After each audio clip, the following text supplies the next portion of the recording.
अगला question SHM based है, simple है, लेकिन ऐसे बहुत सारे बच्चे हैं जिनको एसएचएम ढंग से नहीं आता। बार बार कंप्लेन करते हो आप लोग कि सर एसएचएम समझ में नहीं आया, टाइम पीरियड कैलकुलेट करना नहीं आता। तो ऐसे जितने भी बच्चे हैं, चाहे नीट के हैं, चाहे जेई एडवांस के हैं, चाहे जेई मेन के, मैं सबके लिए ये क्वेश्चन यहां पे इस तरह बता रहा हूं ताकि अगर आपको एसएचएम में टाइम पीरियड कैलकुलेट करना नहीं आता है तो आज से, अभी से इस क्वेश्चन के साथ ही आपको वो कैलकुलेट करना आना शुरू हो जाएगा। बस आप इस क्वेश्चन के साथ बने रहिए, देखिए इसका काम कैसे करते हैं। राइट, सिचुएशन है कि टू फिक्स आइडेंटिकल चार्जेस है, प्लस क्यू है दोनों, separated by a distance L. If a third charge Q not, ये प्लस क्यू नॉट है, oscillates with small amplitude, find the time period of SHM. Situation को draw करो और जो सब चीजें मैं कहता हूं वो सब चेक करते जाना साथ में, और जहां भी आपको डॉट लगे नीचे कमेंट बॉक्स में लिखना मत भूलना भाई। ओके, एक चार्ज था, मैं स्पेस लेके लिखूंगा, एक चार्ज ये क्यू, ये एक चार्ज क्यू, दोनों के बीच में कहीं पर एक मिलेगा पॉइंट ऑफ इक्विलिब्रियम। क्योंकि चार्ज बराबर है तो ये R1 R2 बराबर होना चाहिए पिछले रिजल्ट के हिसाब से। अगर आपको याद हो कि इक्विलिब्रियम पॉइंट जो था R1 अपॉन R2, ये था under root Q1 upon Q2, और Q1 Q2 इस पर बराबर है तो R1 R2 भी इक्वल हो जाएंगे। तो सेपरेशन अगर L है तो ये हो जाएगा L अपॉन 2 और ये भी हो जाएगा L अपॉन 2, और यहां पे आप रखोगे चार्ज Q0। तो सबसे पहले, अच्छा ये तो फिक्स है, सबसे पहले तो सिचुएशन ये आपको देखना पड़ेगा कि चार्ज का लोकेशन इक्विलिब्रियम वाला है कि नहीं। अब इक्विलिब्रियम भी बहुत तरह के हो सकते हैं, आपको उन सब में से स्टेबल इक्विलिब्रियम का सिचुएशन चेक करना है। अगर मैं इस चार्ज को इस लाइन के अलोंग, यानी ये जो लाइन ज्वाइनिंग चार्जेस है इसके अलोंग शिफ्ट करूं तो किस तरह का इक्विलिब्रियम डिस्टर्ब होगा और इसके परपेंडिकुलर डायरेक्शन में क्या सिचुएशन होगा। एक बार मैं दोनों पे बात करता हूं आपकी समझ के लिए।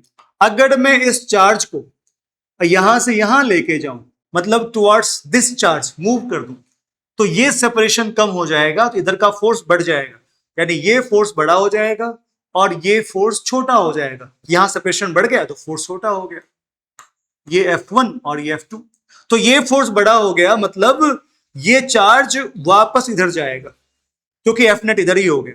तो जब भी आप चीजों को डिस्प्लेस करो और चार्ज अपने ओरिजिनल इक्विलिब्रियम पोजीशन को वापस गेन करना चाहे, अगर ऐसा सिचुएशन हो जाए तो आज से आप इसे कहना सिचुएशन ऑफ स्टेबल इक्विलिब्रियम, यानी कि ये चार्ज यहां पर स्टेबल इक्विलिब्रियम में था, और जब स्टेबल इक्विलिब्रियम का केस आए उसी केस में एसएचएम हो सकता है।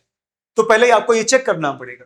अब कोई बच्चा बोलेगा कि क्या अपन इसको ऊपर नीचे ऐसे मूव करा सकते हैं? एक काम करो, इसको तो नीचे लेके आओ, यहां लेकर के आओ। आप इसको यहां लेकर के आए तो ये चार्ज इसके ऊपर फोर्स लगाएगा इधर, और ये चार्ज फोर्स लगाएगा इस डायरेक्शन में, और ये दोनों फोर्स इक्वल मैग्नीट्यूड और डायरेक्शन अलग अलग, दोनों का रिजल्टेंट इधर आएगा एफ नेट। समझोगे? एफ नेट पे ध्यान दो। आप नीचे लेके आए, एफ नेट नीचे ही आ गया, मतलब ये चार्ज और नीचे चला जाएगा, वापस अपने ओरिजिनल पोजीशन को गेन नहीं करेगा, और जो चार्ज डिस्टर्ब होकर के अपने ओरिजिनल पोजीशन को रीगेन ना करे उस डायरेक्शन में आपको कभी भी एसएचएम या ऑसिलेशन देखने को नहीं मिलेगा। तो इसे बोलेंगे कि ये डायरेक्शन अनस्टेबल इक्विलिब्रियम का है। तो इस डायरेक्शन में अपन को काम फिलहाल तो नहीं करना, अपन को काम करना इस डायरेक्शन में। तो पहला काम डायरेक्शन पे बात करनी है, डन, डायरेक्शन वाला काम हो गया। अब चार्ज को डिस्टर्ब करिए और फिर रीस्टोरिंग फोर्स कैलकुलेट करिए। सबसे पहला स्टेप लिखते जाना आप सब कि चार्ज को पहले अपन क्या करेंगे, थोड़ा सा डिस्टर्ब करेंगे। तो ये चार्ज है Q, ये चार्ज है Q, ये इसका बिल्कुल मिड वाला पॉइंट, ये L/2, ये भी L/2। हमने इसको थोड़ा सा यहां शिफ्ट कर दिया, x डिस्टेंस शिफ्ट कर दिया इधर, तो ये डिस्टेंस हो गया L/2 प्लस x, और ये डिस्टेंस हो गया L/2 माइनस x। मतलब मैं यहां से यहां के सेपरेशन की बात कर रहा हूं। ये सारी बातें हो गई क्या? अब इसके ऊपर एक रीस्टोरिंग फोर्स लगेगा इस डायरेक्शन में, F रीस्टोरिंग, और एफ रीस्टोरिंग को मैं लिखना चाहता हूं तो बोलोगे एफ रीस्टोरिंग हो जाएगा this force minus this force, यानी ये जो फोर्स लगाएगा वो देखो कि यहां पे चार्ज है क्यू नॉट, तो K Q naught into Q upon L by two minus x whole square. ये फोर्स इस डायरेक्शन का है और ये जो फोर्स लगा रहा है इस डायरेक्शन में वो छोटा फोर्स है, तो minus K Q naught capital Q L by two plus x whole square. पहले तो मुझे बता दो कि आपको यहां तक की सारी बातें क्लियर है कि नहीं क्लियर?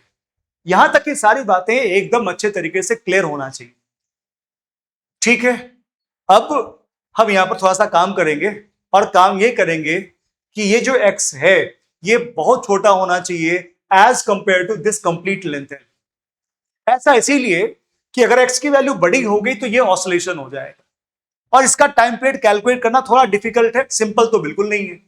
और अगर आप x को छोटा करोगे तो आप ऐसे में अप्रोक्सीमेशन ले पाओगे और अप्रोक्सीमेशन लोगे तो मैथमेटिक्स सिंपल हो जाएगी, इसीलिए इसको सिंपल हार्मोनिक मोशन भी कहते हैं और उसका टाइम पीरियड बड़े आसानी से कैलकुलेट कर पाओगे आप। अब एक काम करता हूं, एफ रीस्टोरिंग मुझे कैलकुलेट करना है, उससे पहले मैं कुछ चीजें कॉमन लेता हूं, K Q naught capital Q और L upon two whole square में बाहर निकाल लूं तो यहां क्या बच जाएगा चेक करना, ये ऊपर का पार्ट बच जाएगा 1 और एल बाई टू कॉमन लोगे तो एल बाई टू ये पार्ट हो जाएगा 1 माइनस 2x बाई एल। बहुत सारे बच्चों के समझ में नहीं आया होगा, चेक करना ढंग से कि कैसे कॉमन लेते हैं। कॉमन लेना आपको आना चाहिए, ठीक है सर कॉमन ले लिया, स्क्वायर कर दिया, minus 1 upon 1 plus 2x upon L, इसका भी स्क्वायर कर दिया सर, हो गया। कमिंग टू नेक्स्ट पेज, अब मुझे बस अप्रोक्सीमेशन लेना है और आंसर लिखना है। So if x is much less than L, अगर ऐसा है तो f रीस्टोरिंग की वैल्यू लगभग कितनी हो जाएगी? k बाहर आ चुका है, q बाहर है, q नॉट बाहर है, l स्क्वायर बाहर है, 4 बाहर है, l बाई टू का होल स्क्वायर था तो मैंने ये लिख दिया। और यहां पर इस वाले पार्ट को अपन ऊपर लेके जाना चाहेंगे, कौन से पार्ट को आप देखना चाहिए, इस वाले पार्ट को अपन ऊपर लेके जाना चाहेंगे, इस वाले पार्ट को, तो 1 माइनस 2x बाई एल ऊपर जाएगा तो पावर -2 हो जाएगा, 1 माइनस 2x बाई एल, इसका पावर क्या कर दिया हमने -2। अरे गलत तो नहीं कर दिया, चेक कर लो, -1 प्लस 2x बाई एल का पावर 2। और आपको पता है कि अगर x बहुत छोटा है तो x बाई एल और भी छोटा हो जाएगा, तो ये बाइनोमियल के फॉर्मेट में आ गया जहां अपन अप्रोक्सीमेशन लेते हैं। एक तो x छोटा है, x को आपने l से डिवाइड कर लिया तो ये 1 से बहुत छोटा हो गया, और अगर ऐसा हो गया तो f ये जो है रीस्टोरिंग फोर, उसके बाद देखना एकदम सिंपल सा ये क्वेश्चन होता है, कैलकुलेशन काफी आसान होता है। 1 माइनस 2 मल्टीप्लाई करोगे तो हो जाएगा प्लस, और ये हो जाएगा plus 4x by L minus, और यहां ये -2 है, ये हो जाएगा 1 प्लस 4x बाई एल। सही है क्या, चेक करिए। और इतना आपको समझ में आ गया, बहुत बड़ी बात है, फिर तो आपको एसएचएम आता ही आता है अगर आपको ये समझ में आ गया तो। ये तो बाइनोमियल अप्रोक्सीमेशन है भाई, थोड़ी सी मैथमेटिक्स आपको आनी चाहिए। एफ आर की वैल्यू कितनी हो जाएगी, 4 टाइम्स के capital Q Q naught upon L square, ये 1 खत्म, ये हो जाएगा इनटू 8x बाई एल। और आप देखो बेटा इसमें इस x के अलावा बाकी सब कांस्टेंट है, बाकी सब कांस्टेंट है, और एसएचएम में कंडीशन था f equals to minus of K x vector form में। ऑलरेडी हमने माइनस साइन के बदले फोर्स का डायरेक्शन x के अपोजिट दिखा दिया है, मतलब x इधर है तो फोर्स उल्टे डायरेक्शन में है, तो माइनस वाला काम ऑलरेडी डन है।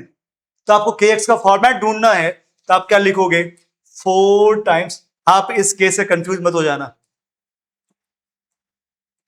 8 upon L cube into x, और आप इसको m ओमेगा स्क्वायर x से कंपेयर कर दोगे। क्या मतलब हुआ यहां पर, एक चीज और मैं ऐड कर दूं, ये जो चार्ज क्यू नॉट है इसका मास अपन को स्मॉल m चाहिए, देना पड़ेगा, नहीं तो काम नहीं होगा। तो मैंने उसका मास स्मॉल m मान लिया, तो मैंने लिख दिया एम ओमेगा स्क्वायर एक्स, तो आप यहां से एक्स खत्म करोगे, ओमेगा स्क्वायर मिल जाएगा आपको, तो आपको मिल जाएगा omega square equals to 4 into 8 32 के capital Q naught upon L cube, और ये साथ में एम, और ओमेगा बेटा कितना हो गया, अंडर रूट 32 के capital Q naught upon M L cube, और टाइम पीरियड कितना होता है 2 पाई अपॉन ओमेगा, पता है इतना तो, और ये 2 पाई पता ही है, ओमेगा इन्वर्ट करोगे तो हो जाएगा एम एल क्यूब अपॉन 32 के capital Q into Q naught. तो ये हो गया टाइम पीरियड जो हमें कैलकुलेट करना था। सो वेरी सिंपल क्वेश्चन, बड़े फिक्स पैटर्न का ये क्वेश्चन है, थोड़ा सा लेंदी हो सकता है बट आप इसको आसानी से कैलकुलेट कर सकते हैं, और आप चाहो तो इस रिजल्ट को जाकर के देखना, एनालाइज करना, शायद आप इस रिजल्ट के पैटर्न को ढूंढ पाए और सॉल्व कर पाए।